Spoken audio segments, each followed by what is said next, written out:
What if you could take code like this and make it dramatically simpler without changing what it does? Today, we're going to look at one of the most useful Python habits. Stop manually handling cases that Python already knows how to handle. The first thing that jumps out is repetition. We return unknown in multiple places, and the code is deeply nested just to answer a relatively simple question. What is the user status? Every extra level of nesting makes the logic harder to follow. Python dictionaries already give us a way to provide a default value. Instead of checking whether a key exists and then retrieving it, we can use .get brackets. If the key exists, we get its value. If it doesn't, we get none. One method replaces an entire block of conditional code. Next, let's deal with the nesting. Instead of wrapping the entire function inside if user is not none, handle the exceptional case immediately.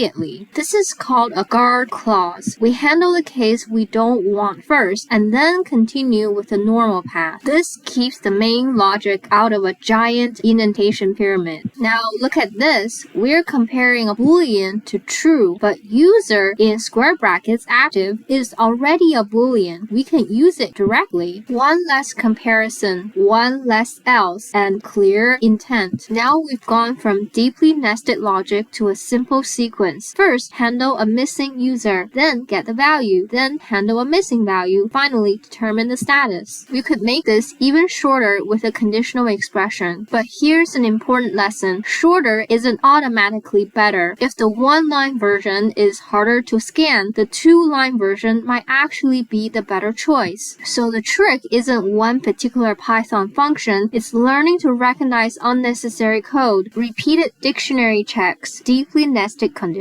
Boolean comparisons, unnecessary else blocks. These are all opportunities to simplify. The best Python code isn't necessarily the shortest code. It's the code where the logic is obvious. So when you see a giant nested function, don't immediately rewrite everything. Look for the small pieces that Python can simplify for you.